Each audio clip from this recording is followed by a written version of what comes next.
কি অবস্থা দেশি ভাই, কেমন আছেন আপনারা? সকল প্রবাসী ভাই ও বন্ধুদের জানাই আন্তরিক শুভেচ্ছা। আজকে আসছি মূলত একটা দরজা লাগাইতে, গ্লাসের দরজা, রাউন্ড টাইপের দরজা। দেখতে অনেক সুন্দর, দেখলেই বুঝতে পারবেন। চলুন আমার সাথে শুরু করি। আর শুরু করার আগে যারা নতুন আছেন তারা অবশ্যই আমার চ্যানেলটা সাবস্ক্রাইব করবেন, শেয়ার করবেন, লাইক করবেন, কমেন্ট করবেন। চলেন শুরু করা যাক। দরজাটা লাগানো শুরু হয়ে গেছে। আমি এক সাইড অলরেডি লাগানোর পরে মূলত ভিডিওটা করা শুরু করছি। অনেকদিন ভিডিও দেওয়া হয় না, আসলে কাজের চাপের কারণে ভিডিও করতে পারি না। অনেক সময় একা একা কাজে থাকি, একা একা ভিডিও করাও সম্ভব হয় না। আবার অনেক সময় এত কাজ থাকে, অনেকগুলো জায়গায় যাওয়া লাগে, এই জন্য ভিডিও করতে পারি না। আজকে সাথে একজন ছিল, সুমন ভাইয়ের কথা অলরেডি আমি বলছি। সে ছিল, তাকে বললাম যে ভিডিও করতে, আর আমি কাজ করতেছিলাম। আসলে ইচ্ছা থাকলে অনেক সময় পাই না, কাজের অনেক চাপ, কোম্পানিতে একটু চাপ চলতেছে, সামনে চাইনিজ নিউ ইয়ার, এই টাইমে একটু কাজের চাপ থাকে। আমাদের যে এমন বাংলা নববর্ষ, সিঙ্গাপুরের সব থেকে বড় ফেস্টিভ্যাল বলা হয় চাইনিজ নিউ ইয়ারকে। যারা সিঙ্গাপুরে থাকে তারা অলরেডি জানে। আর আমার কাজটা যেহেতু এ, আপনার বাসায় বাসায় বাসায় এই টাইমগুলোতে মূলত দরজা জানালা চেঞ্জ করে, রং করে, এজন্য আমাদের কাজটা একটু বেশি চাপ পড়ে। কিন্তু যারা আসলে সিঙ্গাপুরে ম্যাক্সিমাম লোক কনস্ট্রাকশন সাইডে কাজ করে, তাদের তো প্রজেক্টের কাজ, তারা এইভাবে করতেই থাকে।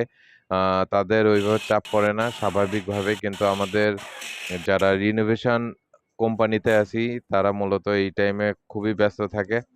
আর সামনে 2টা মাস আছে, তারপরে নিউ ইয়ার।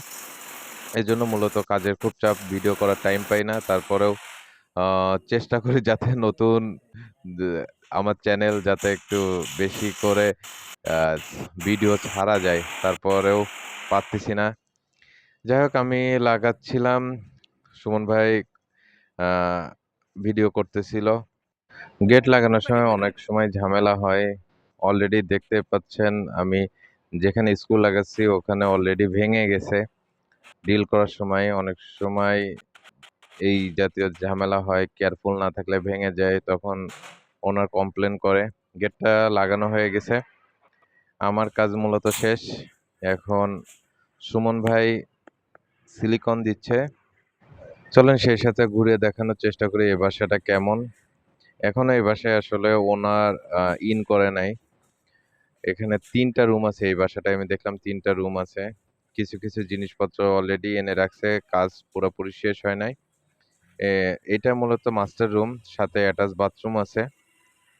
আর সাথে ওই পাশে যে রুম 2টা, ওইটা জাস্ট সিঙ্গেল রুম, ওতে বাথরুম নাই। আর সাথে এই যে কিচেনটা দেখছেন অনেক সুন্দর। এখানকার কাজও সব শেষ হয় না, এখনো বেসিন টেসিন লাগানো হয় নাই, গ্যাসের চুলাটা লাগানো হয় নাই, কিন্তু মোটামুটি কাজ শেষ। আরেকটা ইউনিক জিনিস আপনাদের দেখায়, সিঙ্গাপুরে মূলত বাসার সাথেই ময়লা ফেলানোর জায়গাটা থাকে। এই যে যে জায়গাটা, এখান থেকেই আপনি রান্না বান্না বা যত ময়লা আছে এখানেই ফেলাই দিলে ওইটা অলরেডি একটা জায়গায় যেয়ে পৌঁছাবে। ওখান থেকে ময়লার গাড়ি ময়লা নিয়ে যাবে, আপনার কোথাও যাওয়া লাগবে না। আর এদিকে সুমন ভাই অলরেডি সিলিকন প্রায় শেষ করে ফেলছে। তো উনি খুব চাপের ভিতর রয়েছে। আমি ভিডিও করাতে উনি খুব লজ্জা পাচ্ছে, হাসতেছে। আমি যখন ওনাকে ডাকছিলাম, শেষ দেখেন আমি ভেঙে ফেলছিলাম ওইটা। ওইটা পরবর্তী সিলিকন দেওয়া লাগবে, সিলিকন দিয়ে কাভার করা লাগবে, না হলে ওইটা কমপ্লেন করলে বসে রাগ করবে। আসলে কাজের সাইডে অনেক ধরনের ঝামেলা হয়। মূলত গেট লাগানো শেষ, সিলিকন দেওয়া শেষ। এখন অনেক সময় আমরা গেট যখন আহ, আনি গাড়িতে, অনেক সময় টাচ লাগে, খোঁচা লাগে, তখন কালার একটু সমস্যা হয়ে যায়, এটা টাচ আপ করতেছি। টাচ আপ শেষ হলেই গেটটা শেষ। যাই হোক বন্ধুরা, আমার ভিডিওগুলো ভালো লাগলে আর এমন জাতীয় ভিডিও দেখতে চাইলে, নিত্য নতুন গেট, বিভিন্ন ডিজাইনের দরজা কিভাবে লাগানো হয় এবং দেখতে কেমন হয়, এবং সিঙ্গাপুর সম্বন্ধে জানতে চাইলে আমার চ্যানেলটা আপনারা সাবস্ক্রাইব করতে পারেন, আমার সাথেই থাকতে পারেন, এবং সাথে থেকে আমাকে উৎসাহ জাগাবেন এই কামনাই করি। দেখা হবে অন্য কোনো ভিডিওতে। এমন ভিডিও আমি দেওয়ার চেষ্টা করব, এবং কোনো এক্সেপশনাল কোনো কিছু থাকলে অবশ্যই আপনাদের জানাবো। ভালো থাকবেন, সুস্থ থাকবেন, দেখা হবে অন্য ভিডিওতে।